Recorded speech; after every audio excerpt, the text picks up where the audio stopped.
छत्तीसगढ़ के रायपुर कोर्ट ने 4 साल के एक बच्चे को जिंदा जला देने के मामले में फैसला सुनाया है और आरोपी को फांसी की सजा दी है। पुलिस को पंचनाम मिल गया था, लेकिन पंचनाम जिस बच्चे को लेकर निकला था वो उसके साथ नहीं था। सामने आया वो ये था कि 4 साल के मासूम हर्ष को पंचनाम ने मोटरसाइकिल में रखे टॉवेल से लपेटा और उस पर पेट्रोल छिड़ककर आग लगा दी। सर से लेकर पांव तक पेट्रोल से नहला दिया उसको। 4 साल के उस बच्चे ने पूछा, चाचा का करत हच? छत्तीसगढ़ी में इसका मतलब होता है चाचा आप क्या कर रहे हैं। तो पंचराम ने उस बच्चे से कहा कि तोला नहवात हूं बेटा। यानी पंचराम ने कहा हर्ष को कि मैं तुझे नहला रहा हूं बेटा। और रोते रोते हर्ष के पिता जयेंद्र ने कोर्ट से कहा कि हर्ष को पंचराम पानी तक नहीं पिलाया और पेट्रोल डालकर जिंदा जला दिया। नहीं, बहुत चंचल, उसके जैसा बच्चा नहीं है। बहुत अच्छा संस्कार हो। छत्तीसगढ़ के रायपुर कोर्ट ने 4 साल के एक बच्चे को जिंदा जला देने के मामले में फैसला सुनाया है और आरोपी को फांसी की सजा दी है। ये मामला कोर्ट ने विरलतम से विरलतम की श्रेणी में रखा है। ये एक ऐसा मामला था जहां घटना का कोई प्रत्यक्षदर्शी नहीं था, लेकिन परिस्थिति जन्य साक्ष्य अकाट्य थे। ऐसा बहुत कम होता है जब कोर्ट परिस्थिति जन्य साक्ष्यों के आधार पर फांसी की सजा दे दे। रायपुर के सप्तम सत्र न्यायाधीश ने यह फैसला देते हुए क्यों माना कि यह विरलतम से विरलतम प्रकरण है, अभियोजन पक्ष ने किस तरह से उपलब्ध तथ्यों को ऐसा प्रस्तुत किया कि वो अकाट्य हो गए, और इस फैसले के बाद अपने बच्चे को खोने वाले माँ बाप ने क्या कहा है, विवेचना करने वाले अधिकारियों ने क्या कहा है, यही सब बताने आपके सामने हाजिर हुआ हूं। नमस्ते, मेरा नाम है याकिब। रायपुर की श्रमिक बस्ती है उरला, बड़ी बस्ती है। इस बस्ती की रहने वाली पुष्पा चेतन 5 अप्रैल की रात करीब 10 बजे उरला थाना पहुंची और उन्होंने बताया कि उनका जो 4 साल का बेटा है जिसका नाम हर्ष है, उसको सुबह 9:30 बजे उनका ही पड़ोसी पंचराम बाइक में बैठाकर ये कहकर निकला कि इसे चॉकलेट खिलाकर लाता हूं, लेकिन अब पूरा दिन हो गया है, न तो वो लौटा है न उनका बेटा लौटा है और मोबाइल पंचराम का नहीं लग रहा है। पुलिस ने इस मामले में गुमशुदगी का मामला कायम किया और पंचराम की तलाश शुरू हुई।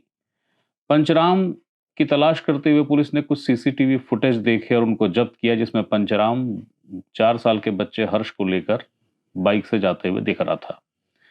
पंचराम का फोन लग नहीं रहा था, तो फिर पुलिस पंचराम के घर भी गई और पंचराम की मां ने वहां बताया कि पंचराम उनका मोबाइल, यानी पंचराम अपनी मां का मोबाइल लेकर भी निकला हुआ है।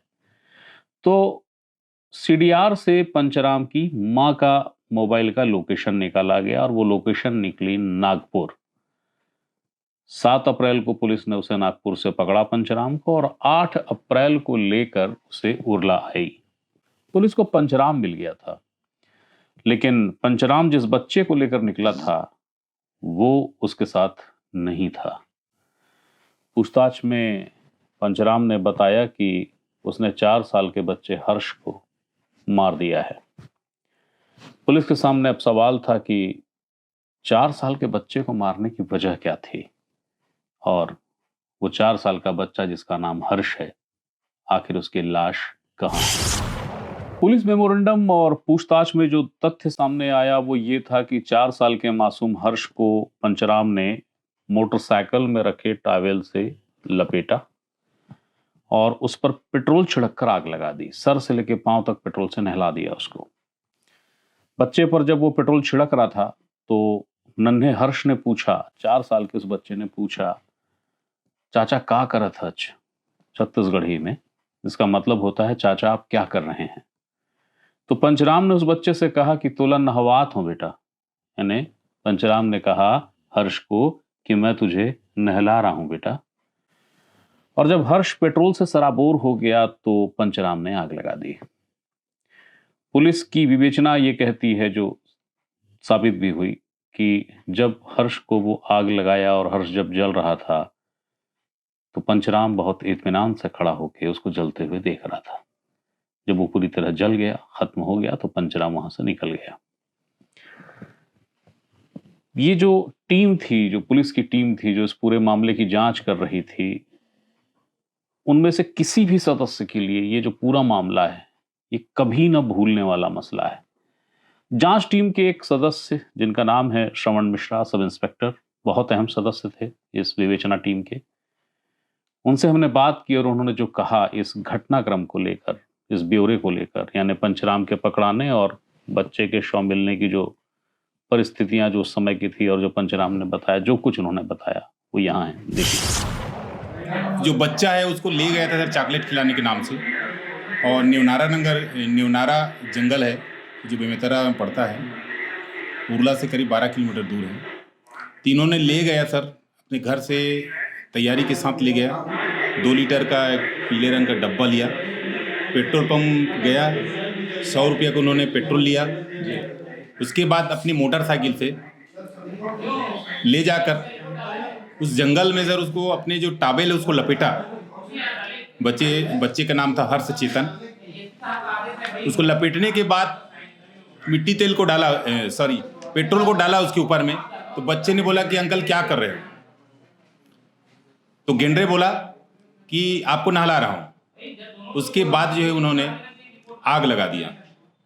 आग लगाने के बाद बच्चा चिल्लाते रहा और ये इन्होंने हंसते हुए उसको देखते रहा जब तक वो नीचे गिर नहीं गया, ख़त्म हो नहीं गया, तब तक जो है ये देखता रहा। उसके बाद जो है वहाँ से निकल कर चला गया। आप लोगों ने जब इसको पकड़ा सर, तो क्या इसके हाव भाव से, इसके बातचीत से कहीं आपको लगा कि अपने किए का पछतावा है इसको? नहीं, बिल्कुल उसके मन में वो नहीं था। उनका ये कहना तो उद्देश्य था, ये बच्चे की माँ से एक तरफा प्यार करता था।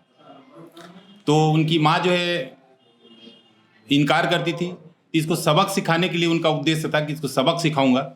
ऐसे करके उनके बच्चे को चॉकलेट खिलाने के नाम से ले गया और उनको बेरहमी पूर्वक हत्या कर दिया। इस पूरे मामले में सजा हो गई है, मौत की सजा कोर्ट ने दी है जी। एक विवेचक के तौर पे आप संतुष्ट हैं? क्या सर मुझे बहुत खुशी हो रही है, क्योंकि एक 4 साल के अबोध बालक को आरोपी के द्वारा बेरहमी पूर्वक मारा गया था। इसमें हमारे एसपी महोदय जो है प्रशांत अग्रवाल जी थे, सीएसपी साहब जी विश्व दीपक त्रिपाठी जी थे। उनके मार्गदर्शन में संयुक्त टीम बनाकर आरोपी को सर नागपुर से लाया गया और लाने के बाद मेमोरेंडम के मुताबिक बच्चे के शव को बरामद किया गया था। मरते तक देखता रहा, बेरहमी पूर्वक मारा गया। जो सजा हुआ है इससे सर मैं बहुत खुश हूँ। इस भयावह हत्याकांड के पीछे जो वजह पंचराम ने बताई वो वजह अजीब बल्कि बेहद अजीब है। पंचराम ने पुलिस को दिए बयान में बताया कि वो हर्ष की मां पुष्पा से एक तरफा प्रेम करता था, लेकिन पुष्पा उससे बात तक नहीं करती थी, पसंद ही नहीं करती थी, और इससे नाराज होकर पंचराम ने 4 साल के पुष्पा के बच्चे हर्ष को मार दिया। इस क्रूरतम हत्याकांड की एफआईआर होने और सजा आने में कुल जो समय लगा वो था 968 दिनों का।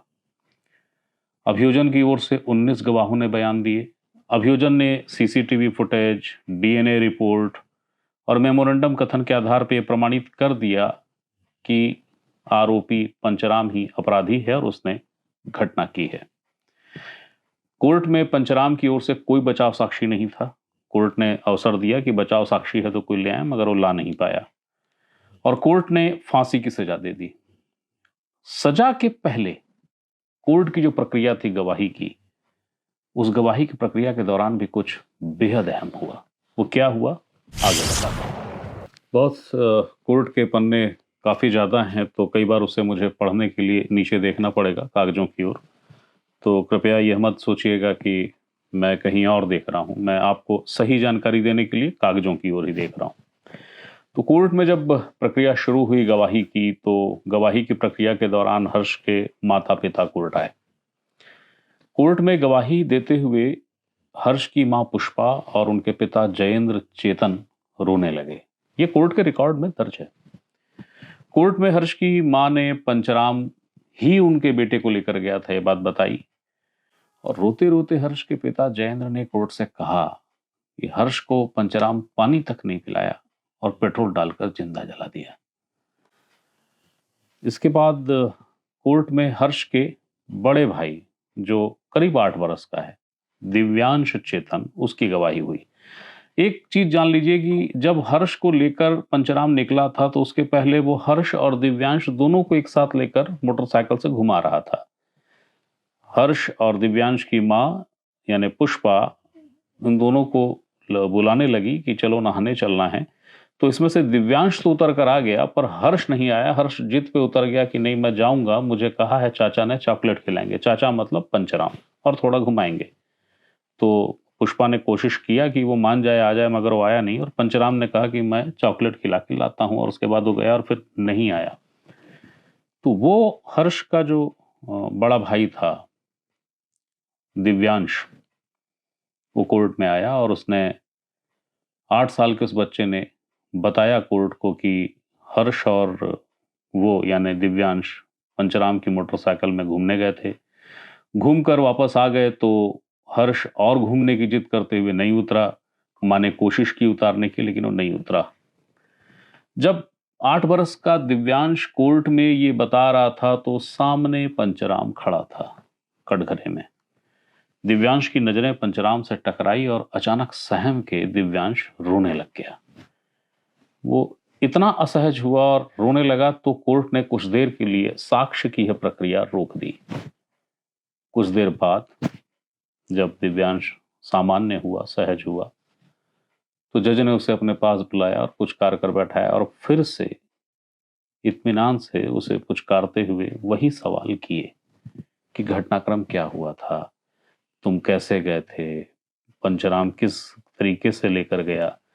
और दिव्यांश ने वो सारी बातों को फिर से बता दिया कि हम दोनों, मैं दिव्यांश और उसका भाई जो हर्ष है, यानी हम दोनों पंचराम की बाइक में बैठे थे। पंचराम ने कहा घुमाता हूँ, वो एक बार घुमाया। उसके बाद माँ बुलाने लगी तो मैं उतर कर माँ के पास चला गया, पर हर्ष नहीं उतरा क्योंकि हर्ष को और घूमना था और पंचराम ने कहा था कि चॉकलेट खिलाऊंगा, और उसके बाद वो लेकर चला गया।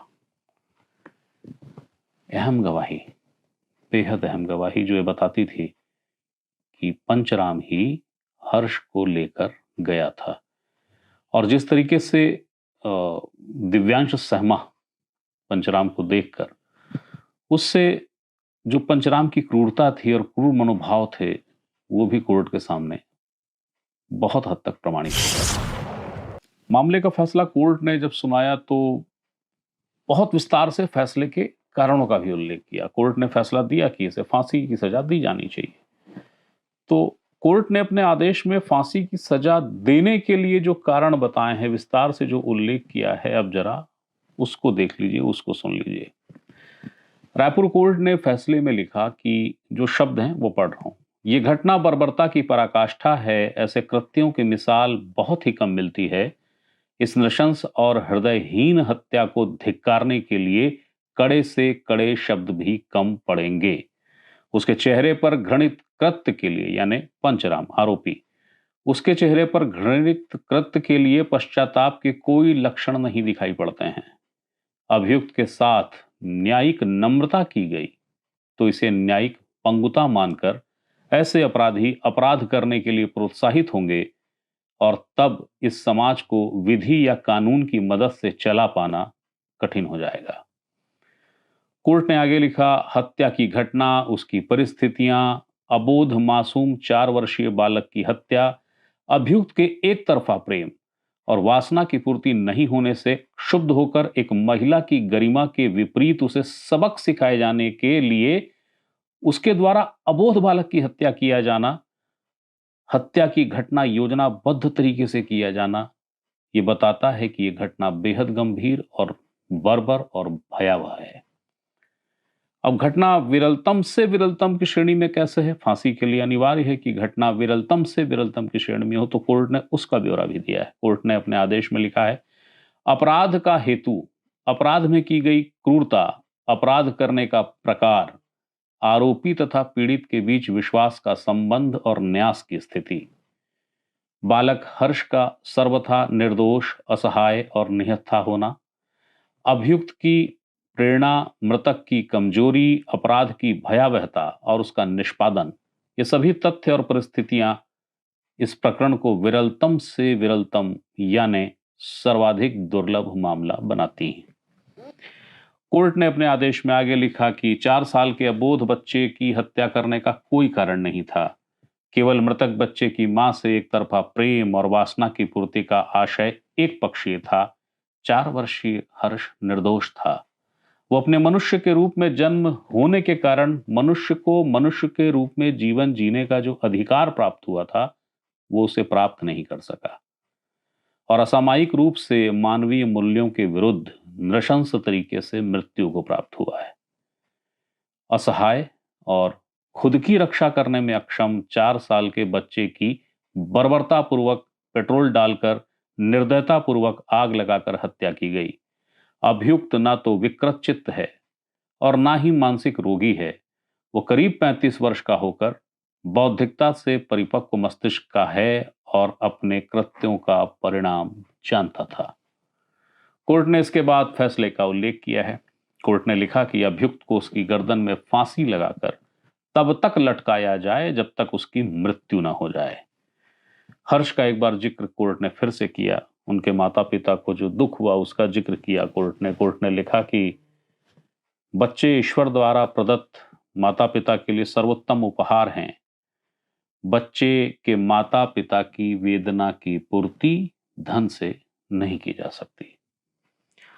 इस मामले में अभियोजन की ओर से जो पैरवी की थी, जिन्होंने एजीपी पारेश्वर बाग, कोर्ट के फैसले पर संतोष जताते हुए जो उन्होंने कहा, जो कारण बताए विस्तार से, वो यहाँ है, देखिए। अभियोजन की कहानी ऐसा है कि 5/4/2022 की एक घटना होती है उरला थाना के क्षेत्र में।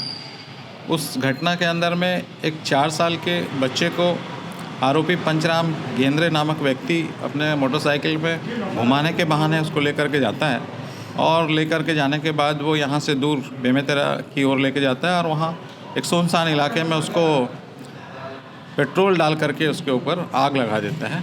ये घटना सीसीटीवी में कैद होती है और उसके घर वाले जब खोज खबर करते हैं, पुलिस थाना में जाते हैं, सीसीटीवी की खोज खबर से पता चलता है कि ये आरोपी इस बच्चे को इस समय लेकर के गया और जानकारी होने के बाद पुलिस तो मुस्तैदी के साथ में उस पर कार्रवाई करती है और आरोपी को गिरफ्तार करके महाराष्ट्र से लेके आती है। और उसके बाद आगे की कार्रवाई हुई। गिरफ्तारी के बाद उससे मेमोरेंडम कथन लिया गया, जब्ती हुई और सारा कार्रवाई हुआ, सारा गवाहों का बयान ये सब दर्ज हुआ। और उसके बाद पुलिस के द्वारा जो है अपराध दर्ज करने के बाद धारा 363, 364 और 302 का मामला पंजीबद्ध करके माननीय न्यायालय में न्याय हेतु प्रस्तुत किया गया। न्यायालय में अभियोजन की ओर से लगभग 19 गवाहों का बयान कराया गया और उसके पश्चात उसका परिशीलन करने के बाद माननीय न्यायालय द्वारा सप्तम सत्र न्यायाधीश रायपुर के द्वारा आज इस महत्वपूर्ण और बहुत बड़ा फैसला लिया गया कि आरोपी को, बच्चे को जिंदा पेट्रोल डालकर जलाने के लिए 363 में 5 साल, 364 में 5 साल और 302 के अंदर में उसको मृत्युदंड से दंडित करने का आदेश पारित किया। एक 4 साल का मासूम बच्चा जिसका अभी वो ठीक से दुनिया देखा भी नहीं है, वो एक निर्दोषिता, हम लोग सामान्यतः एक बच्चे को भगवान का रूप मानते हैं।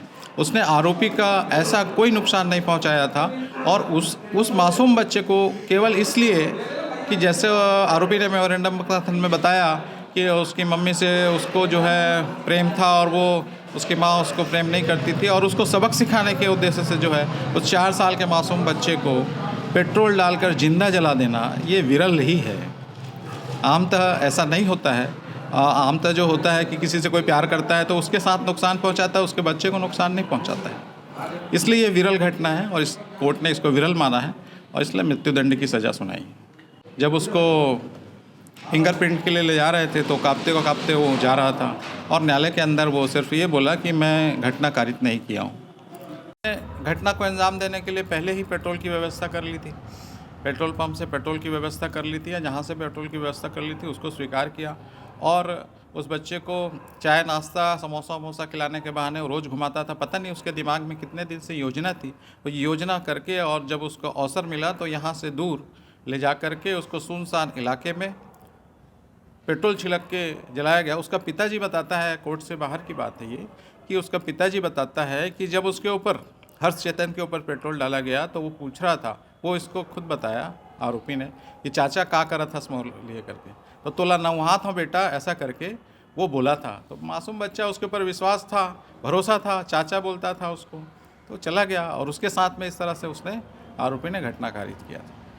जघन्य अपराध था। हमने अपने लिखित तर्क में निवेदन किया था कोर्ट से कि ये विरल घटना है, विरल अपराध है और इसमें मृत्युदंड की सज़ा दिया जाए, ऐसा हमने मांग किया। कोर्ट के फैसले के बाद हमने हर्ष के पिता जयेंद्र और उनकी मां पुष्पा से फोन पर बात की, उनसे अनुमति ली और बातचीत को रिकॉर्ड किया। जो कुछ उन्होंने कहा है, जिस तरीके से बातें हुई हैं, वो भावुक करने वाली बातें हैं। उनकी मां रोने लगी थी, यानी पुष्पा, हर्ष की मां। मगर जो है, जैसा है, जो भी बातचीत है, वो यहाँ पर है। हमको अच्छा लग रहा है सर, हमारे बच्चे को जो जलाया है ना, जो निर्दयी हत्या, निर्मम हत्या किया है ना, उसको ना हमको अच्छा लग रहा है, उसको फांसी की सजा दिए हो तो। हाँ, मैं बहुत खुश हूँ सर। कुछ बोलना चाहेंगी फैसले पे?